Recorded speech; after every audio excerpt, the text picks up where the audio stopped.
Alors après une carrière de banquier qui vous a amené jusqu'à la tête notamment du Crédit Suisse, vous êtes revenu en Côte De d'Ivoire. financier, si vous permettez. Je fais beaucoup d'assurance, beaucoup plus d'assurance que de banque. C'est vrai.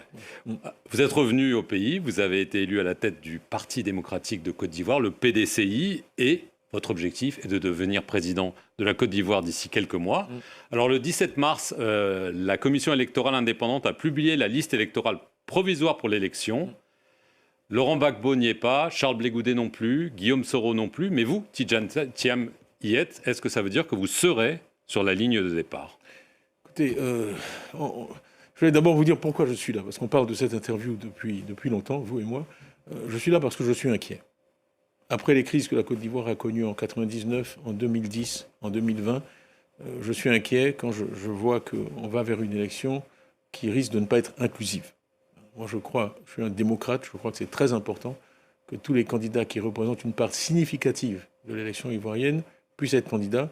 Et j'ai des regrets personnellement de ne pas avoir parlé assez haut et fort.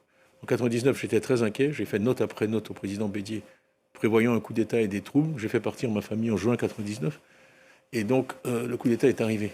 En 2010, j'ai pris la parole, mais assez tard. En 2020, assez tard.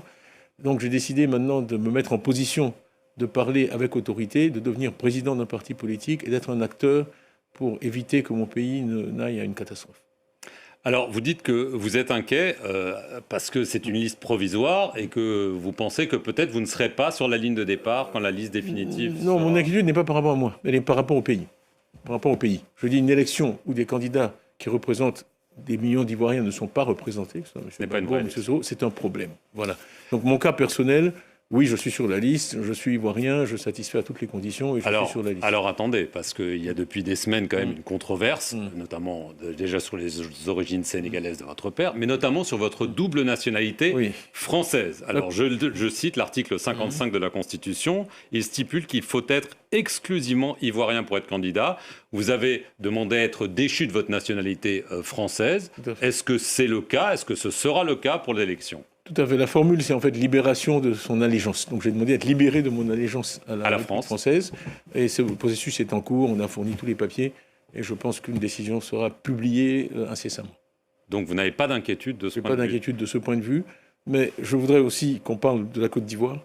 D'où la Côte d'Ivoire est après 15 ans de régime RHDP. On va en parler, mais parce que ma nationalité, c'est une diversion. On essaie de faire de moi le sujet de cette campagne. Le sujet de cette campagne, le pouvoir. Le sujet de cette campagne, c'est un bilan de 15 ans de gouvernement quand on demande à en avoir 5 ans de plus. Le sujet de cette campagne, ce n'est pas la nationalité de Tidjane Thiam. Quels que soient les efforts déployés pour me mettre en première page des journaux tous les jours et escamoter le débat qui est le débat républicain digne, qui est celui de dire où est-ce qu'on en est après 15 ans de RHDP. Mais est-ce que vous pensez que d'ici, vous dites la nationalité française c'est réglé, mais est-ce que vous pensez qu'il y aura d'autres dispositions peut-être du code électoral qui vont être mises pour vous empêcher d'être candidat? Bien sûr, il y a tout un débat sur ma nationalité ivoirienne. Ma famille est la seule famille qui a donné 5 ministres à la République de Côte d'Ivoire. Mon père, il y a eu 5 présidents. Mon père a été ministre de Foué-Boigny. J'ai été moi ministre de Bédier. Mon frère Daouda a été ministre de Guéhi. Mon frère Aziz a été ministre de Gbagbo. Et ensuite, mon frère Augustin est maintenant ministre de Ouattara. Donc, je ne pense pas qu'on puisse parler de népotisme, parce que pour être soutenir des présidents aussi différents, on doit quand même avoir quelques mérites. Alors le fait qu'aujourd'hui ma nationalité soit remise en cause, c'est plus un embarrassement pour la Côte d'Ivoire qu'autre chose vis-à-vis de l'extérieur et du reste du monde. Est-ce que ça vient de la présidence ivoirienne? Ça, il faudra mener, vous êtes un journaliste, il faudra mener vos propres investigations. Je suis sûr que vous avez mené les vôtres.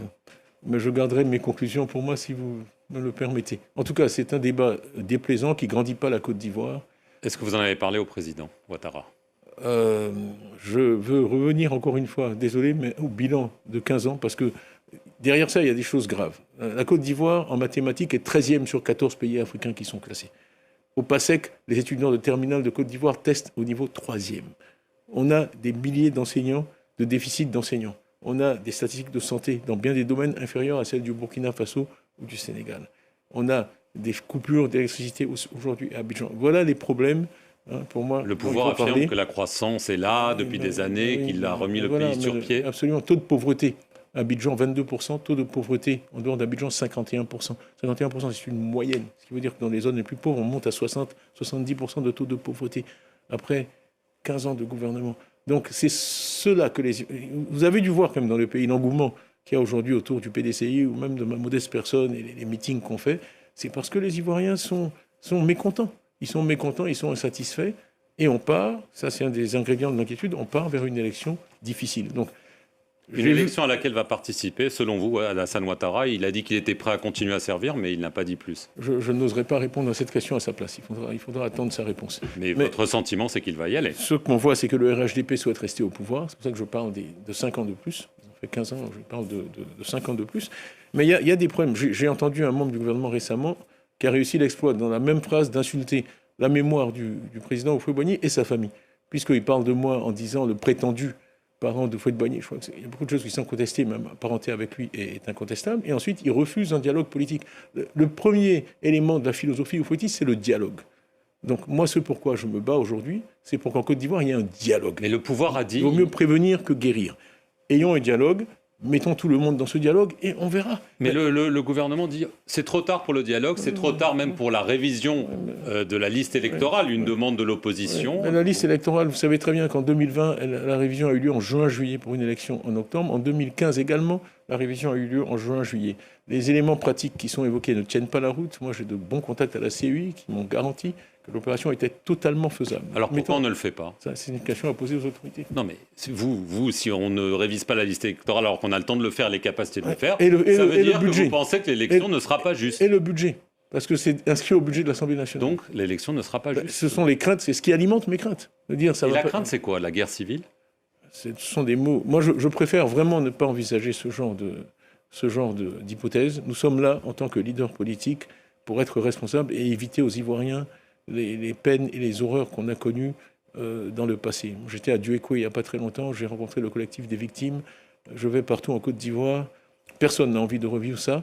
On peut l'éviter, mais à condition d'être vraiment oufouettiste, c'est-à-dire de se parler. Oufoué, moi, il m'a pratiquement élevé, on était très proche de lui, et il parlait toujours à tout le monde. C'est ça la base de l'oufouettisme. Donc, entre Ivoiriens, asseyons-nous et parlons. Alors, pour être oufouettiste, il faut aussi être investi officiellement par le PDCI. Ceci passe par une convention. Votre opposant interne, Jean-Louis Billon, se plaint qu'elle n'a toujours pas été convoquée. Est-ce qu'il y aura une convention bientôt ? Quand pour être investi ? Bien sûr, il y aura une convention. Nous respectons toujours nos textes. Mais nous quand ? sommes un parti organisé. On a un call center, je conduis des sondages très régulièrement. Avant la convention, l'élection de 2023, il me donnait 93%, j'ai eu 96%. Ces sondages internes me donnent actuellement 94%. Donc le parti est réuni autour de ma personne. Oui, il y aura une convention. Si M. Billon souhaite être candidat, bien sûr qu'il pourrait être candidat. La date de la convention est fixée par le bureau politique. Le bureau politique se réunit le 5 avril et avec comme unique point à l'ordre du jour déterminer la date de la convention. Donc la date de la convention aura lieu largement pour que le candidat désigné, dont j'espère que ce sera moi, puisse faire campagne. Si jamais vous n'êtes pas en mesure d'être candidat, pour une raison ou une autre, qu'est-ce que vous allez faire ? Vous allez appeler un boycott des élections ? Ma formation anglo-saxonne m'a appris à ne pas... I don't answer hypotheticals. Donc j'apprécie la question, mais pour l'instant, je suis convaincu que je serai candidat et que je serai le représentant du PDCI à l'élection. Est-ce que vous êtes convaincu que vous allez être président ? Parce qu'il y a quand même beaucoup de candidats sur la ligne de départ. Il y en a peut-être qui ne le seront pas. Je suis croyant, je ne peux pas insulter l'avenir. Ça, c'est une décision que les Ivoiriens doivent prendre. Moi, ce que je fais, c'est ce qui est sous mon contrôle, c'est me présenter, expliquer, parler, convaincre. Ensuite, c'est aux Ivoiriens de choisir leur président. Et moi, je me bats pour qu'ils puissent exercer ce droit librement. Il y a des centaines de milliers d'Ivoiriens actuellement qui ont fait tous leurs papiers. On les a poussés. Ils sont prêts à voter en octobre. Et le fait de dire vous allez faire la RLE, mais après l'élection, ça leur interdit d'exercer ce droit. Comme j'ai dit, c'est comme un match de football, on vous dit, vous pouvez marquer des buts, mais après la fin du match.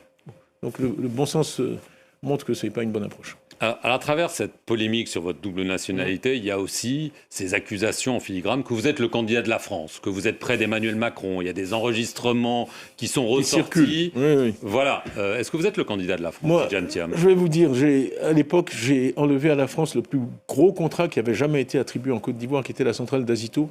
Et j'ai eu beaucoup d'ennuis avec Suez, Tractebel et autres parce que j'ai attribué ce contrat à Azea Brown Boveri. Quand je suis arrivé à la DCGTX à l'époque, contrôle des grands travaux, j'ai licencié 141 expatriés français sur 150. J'avais l'ambassadeur de France, le chef de la mission de coopération, l'AFD dans mon bureau. régulièrement me demandant si j'étais pro ou anti-français, ce à quoi j'ai toujours répondu, je suis pro-Côte d'Ivoire.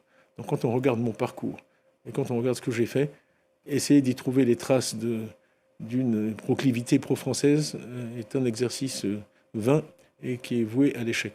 D'autant plus que j'ai fait l'essentiel de ma carrière en anglais et dans le monde anglo-saxon.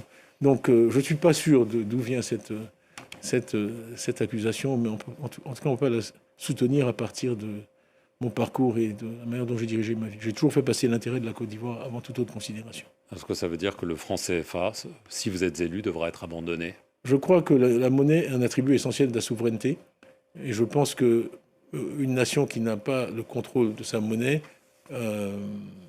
n'est pas vraiment souveraine. Maintenant, le fait d'avoir une zone monétaire, ça a de gros avantages. Et je crois qu'il faut à terme que les États d'Afrique occidentale francophone apprennent à vraiment gérer une monnaie avec tout ce que cela comporte, notamment le taux de change, notamment le taux de change, notamment la parité externe. Donc c'est quelque chose qui ne peut pas se faire du jour au lendemain. Et qui doit se faire. Ma vision, ce serait d'avoir une zone crédible, autonome, bien gérée, avec une monnaie unique. Juste en conclusion, oui. Est-ce que vous avez des craintes, même physiques pour vous, parce que vous êtes lancé dans une aventure où il y a beaucoup d'embûches? Je reçois des menaces quasi quotidiennes, certaines vraiment explicites. Des menaces de quoi? Sur ma sécurité physique. Des menaces de mort, donc? Oui, à la suite de certaines déclarations, on me fait dire que personne ne pourra assurer ma sécurité physique si je renouvelle. Qui fait dire ça? Des personnes autorisées. Par le pouvoir? Je m'en tiendrai là. Donc, écoutez, c'est comme ça. On se bat pour que ça change. La peur, on me reproche de parler de la peur. Il y a des gens qui n'osent même pas prendre de photos avec moi. On se bat pour que la Côte d'Ivoire soit libérée de la peur.